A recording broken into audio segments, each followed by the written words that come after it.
Hi friends, ಎಲ್ಲರಿಗೂ ನಮಸ್ಕಾರ. ಎಲ್ಲರೂ ಹೇಗಿದ್ದೀರಾ? ಎಲ್ಲರೂ ಆರಾಮಾಗಿದ್ದೀರಾ ಅಂತ ಅಂದ್ಕೊಳ್ತೀನಿ. ಇವತ್ತು ಶ್ರಾವಣ ಎಲ್ಲ ಸ್ಟಾರ್ಟ್ ಆಗಿದೆ. ಸೊ ಭಾನುವಾರ ಏನು ಸ್ಪೆಷಲ್ ಮಾಡೋಂಗಿಲ್ಲ. ಅದಕ್ಕೆ ಇವತ್ತು ನಮ್ಮ ಮನೆಯಲ್ಲಿ ಮುದ್ದೆ ಬಸ್ಸಾರು ಮಾಡಿದ್ವಿ. ನಾವು ಬಂದು ಇವತ್ತು ನುಗ್ಗೆ ಸೊಪ್ಪಿನ ಬಸ್ಸಾರು ಮಾಡಿದ್ವಿ. ಇದನ್ನು ನಾವು ಎರಡು ಥರ ಮಾಡ್ತೀವಿ. ಒಂದು ಉಪ್ಸಾರು ಥರ ಮಾಡ್ತೀವಿ, ಇನ್ನೊಂದು ಮಾಮೂಲಿ ಸಾಂಬಾರು ಪೌಡರ್ ಹಾಕಿ ಬಸ್ಸಾರು ಕೂಡ ಮಾಡ್ತೀವಿ. ಆದರೆ ಈ ಉಪ್ಸಾರು ಮಾಡಿದ್ರೆ ತುಂಬ ಟೇಸ್ಟಿಯಾಗಿರುತ್ತೆ. ಬಸ್ಸಾರು ಅಂದರೆ ಅದು ನಾರ್ಮಲ್ ಎಲ್ಲ ಸೊಪ್ಪಲ್ಲೂ ಮಾಡ್ಬೋದು. ಈ ಉಪ್ಸಾರು ಈ ಸೊಪ್ಪಲ್ಲಿ ಮಾಡೋದೇ ಒಂಥರ ಟೇಸ್ಟ್ ತುಂಬ ಚೆನ್ನಾಗಿರುತ್ತೆ. ಸೊ ನಾವು ಭಾನುವಾರ ನಾನ್ ವೆಜ್ ಏನು ಇಲ್ಲ ಅಂದ್ಬಿಟ್ಟು ಇವತ್ತು ಮುದ್ದೆ ಉಪ್ಸಾರು ಮಾಡಿದ್ವಿ. ಸೊ ನಾನು ಇವತ್ತು ಇದನ್ನು ಯಾವ ಥರ ಮಾಡಿದೆ ಅಂತ ಹೇಳ್ತೀನಿ ಬನ್ನಿ. ಯೂಶ್ವಲಿ ಈ ಸೊಪ್ಪು ಸಾಂಬಾರನ್ನ ಬೇಯಿಸಿದ್ರೆ ಕಹಿ ಬರುತ್ತೆ ಅಂತ ಹೇಳ್ತಾರೆ. ಸೊ ಈ ಥರ ಮಾಡಿದ್ರೆ ಕಹಿ ಬರಲ್ಲ ಅಷ್ಟು. ಮಕ್ಕಳು ಕೂಡ ಇಷ್ಟಪಟ್ಟು ತಿನ್ನುವಂಥ ಫುಡ್ ಅಂತಲೇ ಹೇಳ್ಬೋದು. ಕೆಲವರು ಹೇಳ್ತಾರೆ ಕಹಿ ನನಗೆ ಈ ಸೊಪ್ಪು ತಿನ್ನೋಕ್ಕೆ ಇಷ್ಟ ಇಲ್ಲ ಅಂತ ಅಂದ್ಬಿಟ್ಟು. ಈ ಥರ ಮಾಡ್ಕೊಂಡು ತಿನ್ನಿ, ನಿಜವಾಗ್ಲೂ ಕಹಿ ಇರಲ್ಲ. ಇದಂತೂ ತುಂಬಾ ಚೆನ್ನಾಗಿತ್ತು. ಮನೇಲಿನೂ ಸ್ವಲ್ಪ ಎಲ್ಲರೂ ಹುಷಾರು ತಪ್ಪಿದ್ರು. ಸೊ ಬಾಯಿ ಕೂಡ ಕೆಟ್ಟಿತ್ತು. ಅದರಲ್ಲಿ ನಾನ್ ವೆಜ್ ಏನೂ ಇರಲಿಲ್ಲ ಅಲ್ವಾ. ಸೊ ಅದಕ್ಕೇ ಇವತ್ತು ಮುದ್ದೆ ಉಪ್ಸಾರನ್ನ ಮಾಡಿದ್ವಿ. ಸೊ ಬನ್ನಿ, ನಾನು ಇದನ್ನು ಯಾವ ಥರ ಮಾಡಿದೆ ಅಂತ ನಿಮಗೂ ಕೂಡ ಹೇಳ್ಕೊಡ್ತೀನಿ. ನೀವು ಟ್ರೈ ಮಾಡಿ ಮನೆಯಲ್ಲಿ. ನಾನಿವತ್ತು ಕುಕ್ಕರಲ್ಲಿ ಮಾಡ್ತಿಲ್ಲ, ಸೊ ತಪ್ಪಲೆನಲ್ಲಿ ಮಾಡ್ತಿದ್ದೀನಿ. ಫಸ್ಟು ನೀರನ್ನ ಬಿಸಿ ಮಾಡೋಕ್ಕೆ ಇಟ್ಟಿದ್ದೀನಿ. ಯೂಶ್ವಲಿ ನುಗ್ಗೆ ಸೊಪ್ಪನ್ನ ತಪ್ಪಲೆಯಲ್ಲಿ ಮಾಡಿದ್ರೇ ಬೆಸ್ಟು. ಇದಕ್ಕೆ ನಾನು ತೊಗರಿಬೇಳೆ ಮತ್ತು ಹೆಸ್ರು ಕಾಳನ್ನ ಹಾಕಿದ್ದೀನಿ. ನೀವು ಬೇಕಂದರೆ ಹುಳ್ಳಿಕಾಳನ್ನ ಕೂಡ ಹಾಕ್ಕೋಬೋದು. ನಾನು ಬರೀ ಇವತ್ತು ಬೇಳೆ ಮತ್ತು ಹೆಸ್ರು ಕಾಳು ಮಾತ್ರನೇ ಹಾಕಿದ್ದೆ. ಕಾಳು ಮೊಳಕೆ ಕಟ್ಟಿ ಹಾಕೋದ್ರಿಂದ ಇನ್ನೂ ಚೆನ್ನಾಗಿರುತ್ತೆ ಹುಳ್ಳಿಕಾಳು. ನಾನು ಮೊಳಕೆ ಕಟ್ಟೋಕೆ ಆಗಿರಲಿಲ್ಲ, ಅದಕ್ಕೆ ತೊಗರಿಬೇಳೆ ಮತ್ತು ಹೆಸ್ರು ಕಾಳನ್ನೇ ತೊಗೊಂಡಿದ್ದೀನಿ. ಇದನ್ನು ಫಸ್ಟು ತೊಳೆದಿಟ್ಕೋತಾ ಇದ್ದೀನಿ. ಅಷ್ಟರಲ್ಲಿ ನೀರು ಚೆನ್ನಾಗಿ ಕುದಿ ಬರಲಿ. ಇದನ್ನು ತೊಳಿತಾ ಇದ್ದೀನಿ ನೀಟಾಗಿ. ಇದನ್ನೇನು ನೆನೆಸ್ಬೇಕು ಅದೆಲ್ಲ ಏನಿಲ್ಲ. ಕುಕ್ಕರಲ್ಲಿ ಹಾಕಿದ್ರೆ ಎಲ್ಲ ಒಂದೇ ಸತಿನೇ ಹಾಕ್ತೀವಿ ಯೂಶ್ವಲಿ. ಬಟ್ ಇದು ನುಗ್ಗೆ ಸೊಪ್ಪಾಗಿರೋದ್ರಿಂದ ಕಹಿ ಬರುತ್ತೆ ಅಂದ್ಬಿಟ್ಟು ನಾವು ಯಾವಾಗ್ಲೂ ಇದನ್ನು ತಪ್ಪಲೆನಲ್ಲೇ ಮಾಡೋದು. ಬೇರೆ ಸೊಪ್ಪನ್ನು ಬೇಕಾದರೆ ನೀವು ಕುಕ್ಕರಲ್ಲಿ ಮಾಡಿದ್ರೂ ಏನು ಪ್ರಾಬ್ಲಮ್ ಇಲ್ಲ. ಸೊ ಇವಾಗ ಇದನ್ನು ನೀಟಾಗಿ ನೀರೆಲ್ಲ ತೆಗೆದಿಟ್ಕೋತಾ ಇದ್ದೀನಿ. ಸೊ ಇವಾಗ ಇದು ತೊಳೆದಾಯಿತು. ಈಗ ನೋಡೋಣ ನೀರು ಬೆಂದಿದೆಯೋ ಇಲ್ವೋ. ಇನ್ನೂ ಚೆನ್ನಾಗಿ ಕುದಿ ಬಂದ ಮೇಲೇ ಹಾಕಬೇಕು, ಇಲ್ಲಾಂದರೆ ಕಾಯಿ ಗಟ್ಟಿಯಾಗೋಗುತ್ತೆ. ತೊಗರಿಬೇಳೆ ಎಲ್ಲ ಚೆನ್ನಾಗಿ ಬೇಯಬೇಕಂದ್ರೆ ಕಾಯಿ ಚೆನ್ನಾಗಿ ಕುದಿ ಬರಬೇಕು, ಆವಾಗಲೇ ಬೇಗ ಬೇಯುತ್ತೆ. ಯಾವುದೇ ಕಾಳಾಗಲಿ ಎಲ್ಲನೂ ಅಷ್ಟೇ. ಇದು ನೋಡಿ ನುಗ್ಗೆ ಸೊಪ್ಪೆಲ್ಲ ಬಿಡಿಸಿ ಇಟ್ಕೊಂಡಿದ್ದೀವಿ ನೀಟಾಗಿ. ಜಾಸ್ತಿ ಕಡ್ಡಿ ಎಲ್ಲ ಹಾಕಿದ್ರೆ ಅಷ್ಟು ಟೇಸ್ಟ್ ಇರಲ್ಲ. ಎಳೆ ಕಡ್ಡಿ ಆದರೆ ಓಕೆ. ಸೊ ಅದಕ್ಕೆಲ್ಲ ಬಿಡಿಸಿ ಇಟ್ಕೊಂಡಿದ್ವಿ. ಸೊ ಇದು ಐರನ್ ಅಂಶ ಜಾಸ್ತಿ ಇರೋದ್ರಿಂದ ನಾವು ಯೂಶ್ವಲಿ ವೀಕ್ಲಿ ಒನ್ಸ್ ಆದರೂ ಮಾಡೇ ಮಾಡ್ತೀವಿ ಈ ಸೊಪ್ಪನ್ನು. ನಮ್ಮ ಮನೆಯಲ್ಲಿ ಆಲ್ಮೋಸ್ಟ್ ಶುಗರ್ ಪೇಷಂಟು ಇದ್ದಾರೆ, ನಮ್ಮ ಅತ್ತೆ ಮಾವ. ಅದಕ್ಕೆ ನನಗೂ ಕೂಡ ಐರನ್ ಕಂಟೆಂಟ್ ಕಮ್ಮಿ ಇದೆ ಅಂತಲೇ ಹೇಳ್ತಾರೆ ಡಾಕ್ಟರ್ಸು. ಸೊ ನಾನು ಅದಕ್ಕೆ ಯೂಶ್ವಲಿ ವೀಕ್ಲಿ ಒನ್ಸ್ ಆದರೂ ಮಾಡ್ತೀವಿ ಇದನ್ನು. ಈಗ ನೋಡಿ ನೀರು ಕುದೀತಾ ಇದೆ. ಸೊ ಅದಕ್ಕೆ ನಾನು ಇವಾಗ ತೊಳೆದಿಟ್ಟಿರೋ ತೊಗರಿಬೇಳೆ ಮತ್ತು ಹೆಸರು ಕಾಳನ್ನ ಹಾಕ್ತಾಯಿದ್ದೀನಿ.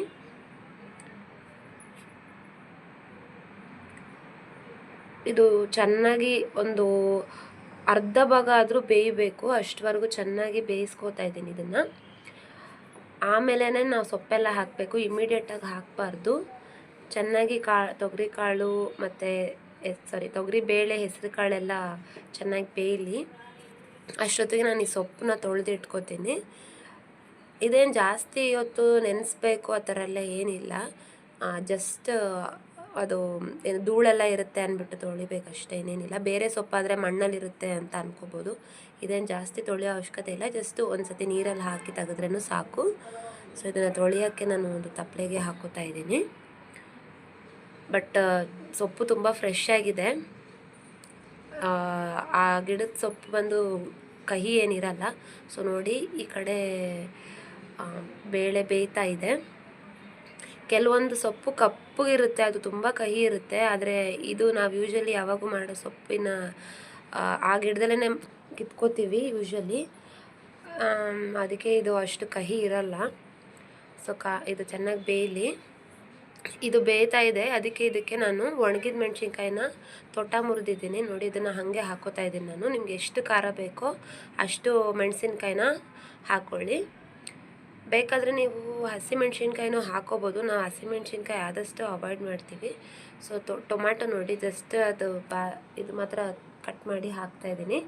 ಇದು ಉಪ್ಸಾರಾಗಿರೋದ್ರಿಂದ ನಾನು ಇದನ್ನೆರಡನ್ನೂ ಕಾಳು ಜೊತೆನೇ ಹಾಕಿ ಬೇಯಿಸ್ಕೊತಾ ಇದ್ದೀನಿ. ನಾವು ಸಾಂಬಾರು ಪುಡಿ ಹಾಕಿ ಮಾಡೋದು ಸ್ವಲ್ಪ ಬೇರೆ ಇರುತ್ತೆ. ಸೊ ಈ ವಿಡಿಯೋದಲ್ಲಿ ನಾನು ಬರೀ ಉಪ್ಸಾರನ್ನ ತೋರಿಸ್ತಾ ಇದ್ದೀನಿ. ಇದಕ್ಕೆ ನೋಡಿ ಇವಾಗ ಜಾರ್ಗೆ ಬೆಳ್ಳುಳ್ಳಿ ಹಸಿದೇನೆ, ಇದರಲ್ಲಿ ಹುರ್ಕೊಳ್ಳೋದೇನಿಲ್ಲ. ಬೇರೆ ಹುರಿದು ಮಾಡೋದು ನಾನು ಬೇರೆ ವಿಡಿಯೋದಲ್ಲಿ ನಿಮಗೆ ಒಂದು ಸತಿ ತೋರಿಸ್ತೀನಿ. ಇದಕ್ಕೆ ಒಂದು ನಿಂಬೆ ಗಾತ್ರದಷ್ಟು ಹುಣಸೆ ಹಣ್ಣು, ಟೊಮ್ಯಾಟೊನೂ ಹಾಕ್ತಾಯಿದ್ದೀನಿ, ಅದ್ರ ಜೊತೆ ಸ್ವಲ್ಪ ಹುಣಸೆ ಹಣ್ಣು, ಜೀರಿಗೆ ಒಂದು 2 ಸ್ಪೂನಷ್ಟು ಜೀರಿಗೆ, ಆಮೇಲೆ ನಿಮಗೆ ಎಷ್ಟು ಏನು ಘಾಟ್ ಬೇಕು ಅಷ್ಟು ನೀವು ಮೆಣಸನ್ನ ಹಾಕೋಬೋದು. ನಾನಿಲ್ಲಿ ಒಂದು ಅರ್ಧ ಸ್ಪೂನಷ್ಟು ಮೆಣಸನ್ನ ಹಾಕ್ಕೋತಾ ಇದ್ದೀನಿ. ಇವಾಗ ನೋಡಿ ಟೊಮ್ಯಾಟೊ ಎಲ್ಲ ಚೆನ್ನಾಗಿ ಸಾಫ್ಟ್ ಆಗಬೇಕು. ಸ್ವಲ್ಪ ಕಾಳು ನೋಡಿ ಆಲ್ಮೋಸ್ಟ್ ಒಂದು ಕಾಲು ಭಾಗದಷ್ಟು ಬೆಂದಿದೆ. ಇನ್ನೊಂದು ಸ್ವಲ್ಪ ಬೆಂದ ಮೇಲೆ ಈ ಟೊಮ್ಯಾಟೊ ಹಸಿಮೆಣ್ಸಿನ್ಕಾಯಿ ಎಲ್ಲ ತಕ್ಕೊಂಬಿಟ್ಟಾದಮೇಲೆ ಸೊಪ್ಪು ಹಾಕಬೇಕು. ಸೊ ಈ ಕಾಳು ಇನ್ನೊಂದು ಸ್ವಲ್ಪ ಬೇಯಲಿ. ಈಗ ಒಂದು ಕಡೆ ನಾನು ಕಾಯಿ ತುರಿದಿಟ್ಕೊತಿದ್ದೀನಿ, ರುಬ್ಬಕ್ಕಲ್ಲ, ಸೊಪ್ಪಿಗೆ ಪಲ್ಯಕ್ಕೆ ಹಾಕೋಕ್ಕೆ ಮಾತ್ರ ಕಾಯಿ ತುರಿದಿಟ್ಕೊಂಡಿದ್ದೀನಿ. ಇವಾಗ ನೋಡಿ ಈಗ ಈ ಮೆಣಸಿನ್ಕಾಯಿ ಮತ್ತು ಟೊಮ್ಯಾಟೊ ಆಲ್ಮೋಸ್ಟ್ ಬೆಂದಿದೆ. ಇವಾಗ ಇದನ್ನು ನಾನು ತೆಗ್ದಿಟ್ಕೊತಿದ್ದೀನಿ. ನಾನು ರುಬ್ಬಕ್ಕೆ ಸ್ವಲ್ಪ ಕಾಳು ಕೂಡ ತೊಗೊತಾ ಇದ್ದೀನಿ. ಇದರಲ್ಲಿ ಕಾಳು ಮತ್ತು ತೊಗರಿಬೇಳೆ ಜಾರ್ಗೆ ಹಾಕ್ಕೋತಾ ಇದ್ದೀನಿ. ಯಾಕಂದರೆ ಸಾರು ನೀರಾಗೋಗುತ್ತೆ. ಸ್ವಲ್ಪ ಈ ಕಾಳು ಮತ್ತು ಬೇಳೆ ಬೇಯೋದ್ರಿಂದ, ಅಂದರೆ ಬೆಂದಿರೋದು ರುಬ್ಬೋದ್ರಿಂದ ಸಾಂಬಾರು ಸ್ವಲ್ಪ ಗಟ್ಟಿ ಬರುತ್ತೆ ಅಂತ ಅಷ್ಟೇ, ಮತ್ತು ಟೇಸ್ಟು ಇರುತ್ತೆ. ಈ ಟೊಮ್ಯಾಟೊನು ಮತ್ತು ಹಸಿಮೆಣ್ಸಿನ್ಕಾಯಿ ಏನು ಹಾಕಿದ್ವಿ ಅದೆಲ್ಲ ಬೆಂದಿರೋದನ್ನೆಲ್ಲ ತೆಗ್ದಿಟ್ಕೊತಾ ಇದ್ದೀನಿ. ಸೊ ಇದನ್ನು ಎಲ್ಲ ರುಬ್ಬಬೇಕು ಇದೆಲ್ಲ ಹಾಕಿ. ಈಗ ಅರ್ಧದಷ್ಟು ಕಾಳು ಬೆಂದಿದೆ, ಕಾಳು ಮತ್ತು ತೊಗರಿಬೇಳೆ ಎಲ್ಲ ಬೆಂದಿದೆ. ಸೊ ಇದನ್ನು ತೆಗ್ದಿಟ್ಕೊತಾ ಇದ್ದೀನಿ. ಟೊಮ್ಯಾಟೊ ತುಂಬ ಬಿಸಿ ಇದೆ, ಸೊ ಜಾರಲ್ಲಿ ಡೈರೆಕ್ಟಾಗಿ ಹಾಕಬೇಡಿ, ಯಾಕಂದರೆ ಅದು ಎಗರೋ ಚಾನ್ಸಸ್ ತುಂಬ ಇರುತ್ತೆ. ಸೊ ಟೊಮ್ಯಾಟೊ ತಣ್ಣಗಾಗಕ್ಕೆ ಇಟ್ಬಿಡ್ತಾ ಇದ್ದೀನಿ. ಈಗ ಆ ಮೆಣಸಿನ್ಕಾಯಿ ಎಲ್ಲ ತೆಗ್ದಿಟ್ಕೊತಾ ಇದ್ದೀನಿ, ಅದು ಬೇಯಕ್ಕೆ ಹಾಕಿದ್ದು.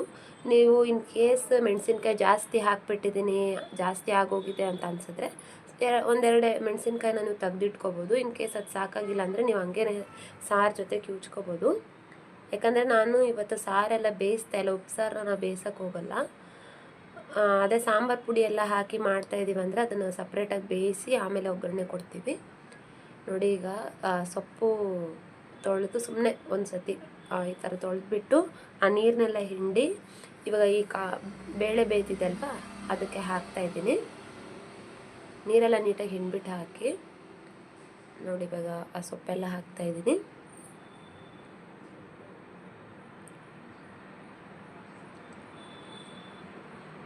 ಈ ಸೊಪ್ಪು ನೋಡೋಕ್ಕೆ ತುಂಬಾ ಅನಿಸುತ್ತೆ, ಆದರೆ ಬೆಂದಮೇಲೆ ಸ್ವಲ್ಪನೇ ಆಗುತ್ತೆ. ಅಯ್ಯೋ ಇಷ್ಟೊಂದಾ ಅಂತ ಅನ್ಕೋತೀವಿ, ಆದರೆ ಸ್ವಲ್ಪನೇ ಆಗುತ್ತೆ ಅದು ಬೆಂದಮೇಲೆ. ನಮ್ಮ ಮನೆಯಲ್ಲಿ ನುಗ್ಗೆ ಸೊಪ್ಪಂತೂ ಎಲ್ಲರೂ ತಿಂತಾರೆ, ಬಾಡಿಗೂ ತುಂಬ ಒಳ್ಳೆಯದು. ಮತ್ತು ಇದರಲ್ಲಿ ಇಮ್ಯುನಿಟಿ ಪವರ್ನು ಜಾಸ್ತಿ ಇದೆ ಬಾಡಿನಲ್ಲಿ. ಯಾಕಂದರೆ ಆವಾಗ ಹುಷಾರು ತಪ್ತೀರಾ ಅಂತಂದ್ರೂ ಈ ಸೊಪ್ಪು ತಿನ್ನೋದ್ರಿಂದ ಬಾಡೀಲಿ ಇಮ್ಯುನಿಟಿ ಪವರ್ ಕೂಡ ಜಾಸ್ತಿ ಆಗುತ್ತೆ. ಇವಾಗ ನೋಡಿ ಕಾಳೆಲ್ಲ ಹಾಕ್ಕೊಂಡಿದ್ದೀನಲ್ವ, ಕಾಳು ತೊಗರಿಬೇಳೆ ಬೆಳ್ಳುಳ್ಳಿ ಎಲ್ಲ ಅದನ್ನೆಲ್ಲ ರುಬ್ಕೊಂಡಿದ್ದೀನಿ. ಸ್ವಲ್ಪ ನೀರು ಹಾಕಿ ರುಬ್ಕೋಬೋದು ನೀವು. ಇದಕ್ಕೆ ಇವಾಗ ಆ ಟೊಮ್ಯಾಟೊ ತಣ್ಣಗಾಗಿದೆ, ಟೊಮ್ಯಾಟೊ ಮತ್ತು ಮೆಣಸಿನ್ಕಾಯಿ ತೆಗ್ದಿಟ್ಟಿದ್ದಲ್ವ ಅದನ್ನು ಹಾಕಿ ರುಬ್ಕೋತಾ ಇದ್ದೀನಿ. ಇವಾಗ ಇದನ್ನು ನಾನು ಮೆಣಸಿನ್ಕಾಯಿ ಎಲ್ಲ ಹಾಕ್ತಾಯಿದ್ದೀನಿ, ಯಾವುದು ತೆಗ್ದಿಡ್ತಾ ಇಲ್ಲ. ಯಾಕಂದರೆ ಸ್ವಲ್ಪ ಖಾರ ಇದ್ರೇ ಉಪ್ಸಾರು ಚೆಂದ. ಮನೇಲಿ ಕೋಲ್ಡ್ ಆಗಿದ್ದರೆ ಕೆಮ್ಮು ಎಲ್ಲ ಇದೆ ಅಂದರೆ ಈ ಥರ ಉಪ್ಸಾರು ಮಾಡ್ಕೋಬೋದು. ಮತ್ತು ಇದು ಅರ್ಜೆಂಟ್ಗೂ ಆಗುತ್ತೆ ನಿಮಗೆ ಈ ಥರ ಉಪ್ಸಾರು. ನೋಡಿ ಈ ಥರ ರುಬ್ಕೋಬೇಕು. ನೀವು ಬರೀ ಇದೇ ಸೊಪ್ಪಲ್ಲ, ಯಾವ ಸೊಪ್ಪಲ್ಲೂ ಕೂಡ ನೀವು ಉಪ್ಸಾರು ಮಾಡ್ಕೋಬೋದು. ಇದಕ್ಕೆ ಸ್ವಲ್ಪ ಕೊತ್ತಂಬರಿ ಹಾಕಿ ರುಬ್ತಾ ಇದ್ದೀನಿ ಮತ್ತೆ. ಸೊ ಈಗ ಆಲ್ಮೋಸ್ಟ್ ಈ ಮಸಾಲೆ ರೆಡಿ ಆಗಿದೆ. ಈ ತಪ್ಪಲೆಯಲ್ಲಿ ಮಾಡೋದ್ರಿಂದ ಸ್ವಲ್ಪ ಲೇಟ್ ಆಗ್ಬೋದು. ಅದೇ ನೀವು ಬೇರೆ ಸೊಪ್ಪನ್ನ ಕುಕ್ಕರಲ್ಲಿ ಮಾಡ್ಕೋತೀನಿ ಅಂದ್ರೂ ಮಾಡ್ಕೋಬೋದು, ಇನ್ನು ಬೇಗ ಆಗುತ್ತೆ. ಯಾಕಂದರೆ ತಪ್ಪಲೆಯಲ್ಲಿ ಮಾಡಿದ್ರೆ ಸ್ವಲ್ಪ ಟೈಮು ಬೇಕಾಗುತ್ತೆ. ಸೊ ಇವತ್ತು ಸಂಡೇ ಆಗಿರೋದ್ರಿಂದ ನುಗ್ಗೆ ಸೊಪ್ಪನ್ನೇ ಮಾಡ್ತಾಯಿದ್ದೀವಿ, ಯಾಕಂದರೆ ಅದು ಮಾಡೋಕ್ಕೆ ಟೈಮ್ ಜಾಸ್ತಿ ಬೇಕಾಗುತ್ತೆ ಅಂತ. ನೋಡಿ ಇದು ಆಲ್ಮೋಸ್ಟ್ ಬೆಂದಿದೆ ಅಂದಮೇಲೆ ನೀವು ಉಪ್ಪು ಹಾಕಬೇಕು. ಫಸ್ಟೇ ಉಪ್ಪು ಹಾಕೋಕ್ಕೆ ಹೋಗಬೇಡಿ, ನಾನು ಕಲ್ಲುಪ್ಪು ಹಾಕ್ತಾಯಿದ್ದೀನಿ. ನೋಡಿ ಇವಾಗ ಇನ್ನೇನು ಇನ್ನೊಂದು 5 ಮಿನಿಟ್ಸಲ್ಲಿ ನಾನು ಆಫ್ ಮಾಡ್ತೀನಿ ಸ್ಟವ್ ಅಂದಾಗ ಉಪ್ಪು ಹಾಕ್ಕೋತೀನಿ. ಇನ್ನು ಸ್ವಲ್ಪ ಬೇಯಲಿ, ಆಮೇಲೆ ನಾನು ಆಫ್ ಮಾಡ್ಕೋತೀನಿ. ನೋಡಿ ಈ ಥರ ನೀರೆಲ್ಲ ಮೇಲೆ ಬರಬೇಕು. ಸೊಪ್ಪು ಮತ್ತು ಬೇಳೆ ಎಲ್ಲ ಚೆನ್ನಾಗಿ ಬೇಯಬೇಕು. ಯಾವತ್ತೂ ಅಷ್ಟೇ ಬೇಳೆ ಕಾಳು ಎಲ್ಲ ಚೆನ್ನಾಗಿ ಬೆಂದಿರಬೇಕು, ಆವಾಗಲೇ ಸಾಂಬಾರು ಟೇಸ್ಟ್ ಇರೋದು. ಹಂಗೆ ಕಾಯಿ ಇದ್ದರೆ ಅದು ಚೆನ್ನಾಗಿರಲ್ಲ ಸಾಂಬಾರು. ಸೊ ಹಂಗನ್ಬಿಟ್ಟು ತುಂಬ ನುಣ್ಣಗೂ ಬೇಯಿಸಬಾರ್ದು, ಈ ಕನ್ಸಿಸ್ಟೆನ್ಸಿನಲ್ಲಿ ಇದ್ದರೆ ಸಾಕು. ಸೊ ಇವಾಗ ಇದು ರೆಡಿ ಇದೆ, ನಾನು ಸ್ಟವ್ ಆಫ್ ಮಾಡ್ಕೊತಿದ್ದೀನಿ. ಇವಾಗ ಇದನ್ನು ನೀರನ್ನ ಬಸ್ಕೋಬೇಕು. ನೋಡಿ ನೀರನ್ನ ಬಸ್ಕೋತಾ ಇದ್ದೀನಿ ನಾನು. ಒಂದು 2 ಮಿನಿಟ್ಸ್ ಆ ಥರನೇ ಈ ಥರ ಜರಡೆನಲ್ಲಿ ಹಾಕಿದ್ರೆ ಸಾಕು. ನೀರೆಲ್ಲ ನೋಡಿ ನೀರು ಇಟ್ಕೊಂಡಿದ್ದೀನಿ. ಇದಕ್ಕೆ ನಾನು ಇವಾಗ ರುಬ್ಬಿದ್ನಲ್ವ ಆ ಮಸಾಲಾನ ಇದಕ್ಕೆ ಹಾಕ್ಕೋತಾ ಇದ್ದೀನಿ. ತುಂಬಾ ನೀರು ಹಾಕ್ಕೊಳ್ಬೇಡಿ, ತುಂಬ ಗಟ್ಟಿನೂ ಇರಬಾರ್ದು, ಮೀಡಿಯಮ್ ಆಗಿರಬೇಕು. ತುಂಬ ನೀರಾದರೆ ರಸಮ್ ಆಗೋಗ್ಬಿಡುತ್ತೆ. ಇಲ್ಲಾಂದರೆ ನೋಡಿ ಇವಾಗ ಸಾಂಬಾರು ರೆಡಿ ಇದೆ. ಇದೇನು ನಾನು ಮತ್ತೆ ಬೇಯಿಸ್ಕೊಳಕ್ಕೆ ಹೋಗಲ್ಲ. ಕೋಲ್ಡ್ ಆಗಿದ್ರೆ ಅಂತೂ ಈ ಸಾಂಬಾರು ತುಂಬಾ ಕ್ಯೂರ್ ಆಗುತ್ತೆ ಬೇಗ, ಕೋಲ್ಡ್ ಕೂಡ. ನಿಜವಾಗ್ಲೂ ಟ್ರೈ ಮಾಡಿ ಒಂದ್ಸತಿ. ಈಗ ಒಗ್ಗರಣೆಗೆ ಬಾಣಲೆಗೆ ಎಣ್ಣೆ ಹಾಕ್ಕೊಂಡಿದ್ದೀನಿ. ಈಗ ಎಣ್ಣೆ ಕಾದ್ಮೇಲೆ ಸಾಸಿವೆ ಹಾಕೋತಾ ಇದ್ದೀನಿ. ನೆಕ್ಸ್ಟ್ ಸಾಸಿವೆ ಸ್ವಲ್ಪ ನಾನು ಜಾಸ್ತಿನೇ ಹಾಕ್ಕೋತಿದ್ದೀನಿ, ಯಾಕಂದರೆ ಸೊಪ್ಪಿಗೆ ಮತ್ತು ಸಾಂಬಾರಿಗೆ ಎರಡೂ ಸೇರಿ ಒಂದೇ ಒಗ್ಗರಣೆ ಹಾಕ್ತಾಯಿದ್ದೀನಿ, ಸಪ್ರೇಟ್ ಹಾಕ್ತಿಲ್ಲ. ಯೂಶ್ವಲಿ ನಾವು ಒಂದರಲ್ಲೇ ಹಾಕ್ಕೋತೀವಿ ಬಸ್ಸಾರಿಗೆಲ್ಲ. ಸಪ್ರೇಟ್ ಸಾಂಬಾರಿಗೆ ಸಪ್ರೇಟ್ ಪಲ್ಯಕ್ಕೆ ಅದೆಲ್ಲ ಏನಿಲ್ಲ. ಅದಕ್ಕೆ ಸ್ವಲ್ಪ ಎಣ್ಣೆ ಮತ್ತು ಸಾಸಿವೆ ಎಲ್ಲ ಜಾಸ್ತಿನೇ ಹಾಕ್ಕೋತೀನಿ. ಮತ್ತು ಇದಕ್ಕೆ ಜಜ್ಜಿರೋ ಬೆಳ್ಳುಳ್ಳಿ, ಅದೇ ಮೇನ್ ಫ್ಲೇವರ್ ಕೊಡೋದು ನಿಮಗೆ ಒಗ್ಗರಣೆಗೆ. ಸೊ ಇದು ಚೆನ್ನಾಗಿ ಗೋಲ್ಡನ್ ಬ್ರೌನ್ ಆಗಿ ಫ್ರೈ ಆಗಲಿ, ಆವಾಗಲೇ ಟೇಸ್ಟು. ಹಸಿ ಇದ್ರೆ ಅಷ್ಟು ಟೇಸ್ಟ್ ಇರಲ್ಲ. ಸೊ ಬೆಳ್ಳುಳ್ಳಿ ನಿಮ್ಗೆ ಎಷ್ಟು ಬೇಕೋ ಅಷ್ಟು ಹಾಕೋಬೋದು ಒಗ್ಗರಣೆಗೆ. ಬಟ್ ಒಗ್ಗರಣೆಗೆ ಬೆಳ್ಳುಳ್ಳಿ ಹಾಕಿದ್ರೇ ಬಸ್ಸಾರಿಗೆ ಟೇಸ್ಟು. ಕೆಲವರು ಬೆಳ್ಳುಳ್ಳಿ ಹಾಕಲ್ಲ, ಬರೀ ಈರುಳ್ಳಿನೂ ಹಾಕ್ತಾರೆ, ಅದು ನಿಮ್ಮ ಚಾಯ್ಸು. ಬಟ್ ನಾನು ಯಾವ ಥರ ಮಾಡ್ತಿದ್ದೀನಿ ಅದನ್ನು ನಾನು ತೋರಿಸ್ತಿದ್ದೀನಿ. ಸೊ ಇದು ಚೆನ್ನಾಗಿ ಫ್ರೈ ಆಗಲಿ. ನೋಡಿ ಈರುಳ್ಳಿ ಮತ್ತು ಒಣಗಿದ ಮೆಣಸಿನ್ಕಾಯಿ, ಕರ್ಬೇವಿನ ಸೊಪ್ಪು ಇದು ಕಟ್ ಮಾಡಿ ಇಟ್ಕೊಂಡಿದ್ದೀನಿ ಒಗ್ಗರಣೆಗೆ ಅಂತ ಹೇಳಿ. ಇವಾಗ ಬೆಳ್ಳುಳ್ಳಿ ಎಲ್ಲ ಫ್ರೈ ಆದಮೇಲೆ ಇದನ್ನು ನಾನು ಒಗ್ಗರಣೆಗೆ ಹಾಕ್ತೀನಿ. ನೋಡಿ ಇಷ್ಟು ಬ್ರೌನ್ ಆದರೆ ಸಾಕು. ಇದಕ್ಕೆ ಇವಾಗ ನಾನು ಈ ಕಟ್ ಮಾಡಿರೋ ಈರುಳ್ಳಿ, ಮೆಣಸಿನ್ಕಾಯಿ, ಕರಿಬೇವು ಎಲ್ಲ ಹಾಕ್ತಾಯಿದ್ದೀನಿ. ಇದು ಒಗ್ಗರಣೆ ಬಂದು ಎರಡಕ್ಕೂ ಆಗಿರೋದ್ರಿಂದ ಸಾಂಬಾರಿಗೆ ಪಲ್ಯಕ್ಕೆ ನಾನು ಸ್ವಲ್ಪ ಜಾಸ್ತಿನೇ ಹಾಕ್ಕೋತಾ ಇದ್ದೀನಿ. ಈರುಳ್ಳಿ ಎಷ್ಟು ಹಾಕಿದ್ರೆ ಅಷ್ಟು ಪಲ್ಯ ಟೇಸ್ಟ್. ಇದಕ್ಕೆ ಸ್ವಲ್ಪ ಎಣ್ಣೆ ಕಮ್ಮಿ ಆಗಿದೆ ಅಂತ ಅನಿಸ್ತಿದೆ, ಅದಕ್ಕೆ ನಾನು ಇವಾಗ ಇನ್ನೊಂದು ಸ್ವಲ್ಪ ಎಣ್ಣೆ ಹಾಕ್ಕೋತೀನಿ. ಇದಕ್ಕೆ ಎಣ್ಣೆ ತುಂಬ ಕಮ್ಮಿ ಇದ್ರೂ ಟೇಸ್ಟ್ ಇರಲ್ಲ ಒಗ್ಗರಣೆಗೆ, ಅದಕ್ಕೆ ಇನ್ನೊಂದು ಸ್ವಲ್ಪ ಎಣ್ಣೆ ಹಾಕ್ಕೋತಾ ಇದ್ದೀನಿ. ಇದೂ ಅಷ್ಟೇ ಚೆನ್ನಾಗಿ ಗೋಲ್ಡನ್ ಬ್ರೌನ್ ಆಗೋವರೆಗೂ ಈರುಳ್ಳಿ ಚೆನ್ನಾಗಿ ಫ್ರೈ ಆಗಲಿ. ಹಸಿ ಹಾಕಿದ್ರೆ ಚೆನ್ನಾಗಿರಲ್ಲ. ಸೊ ಚೆನ್ನಾಗಿ ಫ್ರೈ ಆಗಲಿದ್ದು. ನೋಡಿ ಇವಾಗ ಎಣ್ಣೆನೂ ಚೆನ್ನಾಗಿ ಫ್ರೈ ಆಗಿದೆ, ಅಂದರೆ ಚೆನ್ನಾಗಿ ಎಣ್ಣೆನೂ ಬಿಟ್ಟಿದೆ. ಸೊ ಇದು ಆಲ್ಮೋಸ್ಟ್ ಇವಾಗ ಒಗ್ಗರಣೆ ರೆಡಿ ಇದೆ. ನೋಡಿ ಒಂದು ಸೈಡ್ ಮುದ್ದೆನೂ ಇಟ್ಟಿದ್ದೀನಿ. ಮುದ್ದೆ ರೆಡಿ ಆದರೆ ನೀನು ಆಲ್ಮೋಸ್ಟ್ ಎಲ್ಲ ಅಡುಗೆ ರೆಡಿ ಆದಂಗೆ. ಒಂದು ಹತ್ರ ಅನ್ನಕ್ಕೂ ಕೂಡ ಇಟ್ಟಿದ್ದೀನಿ. ನೋಡಿ ಚೆನ್ನಾಗಿ ಈ ಥರ ಬ್ರೌನಿಷ್ ಆದರೆ ಸಾಕು. ಸೊ ಇವಾಗ ನಾನು ಇದರಲ್ಲೇ ಸಾಂಬಾರಿಗೆ ಒಗ್ಗರಣೆ ಕೊಡ್ತಾಯಿದ್ದೀನಿ. ನೋಡಿ ಆದಷ್ಟು ಎಣ್ಣೆ ಮತ್ತು ಕರ್ಬೇವಿನ ಸೊಪ್ಪನ್ನ ಜಾಸ್ತಿ ಹಾಕ್ತೀನಿ. ಸ್ವಲ್ಪ ಎಣ್ಣೆ ಸಾಸಿವೆ ಮತ್ತು ಇದು ಬೆಳ್ಳುಳ್ಳಿ ಹಾಕಿದ್ರೂ ಚೆನ್ನಾಗಿರುತ್ತೆ ಸಾಂಬಾರಿಗೆ. ಸೊ ಇದೇ ಥರನೇ ಎಣ್ಣೆನ ಎಲ್ಲ ಸಪ್ರೇಟ್ ಮಾಡಿ ಹಾಕ್ತಾಯಿದ್ದೀನಿ. ನಿಮ್ಗೆ ಎಷ್ಟು ಒಗ್ಗರಣೆ ಬೇಕೋ ಅಷ್ಟು ಹಾಕ್ಕೊಳ್ಳಿ. ಇನ್ನು ಮಿಕ್ಕಿದೆಲ್ಲ ಪಲ್ಯಕ್ಕೇ ಹಾಕೋಬೋದು ಒಗ್ಗರಣೆನ.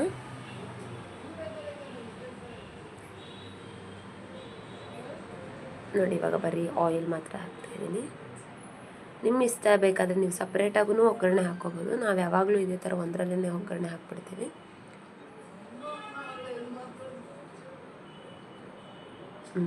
ಇವಾಗ ಇದು ಸಾಂಬಾರು ರೆಡಿಯಾಗಿದೆ. ಇಷ್ಟು ಒಗ್ಗರಣೆ ಸಾಕು. ಮತ್ತು ನಾವು ಬೇಯಿಸ್ತಾ ಇಲ್ಲಲ್ವ, ಸೊ ಸಾಂಬಾರು ರೆಡಿ ಆಗಿದೆ.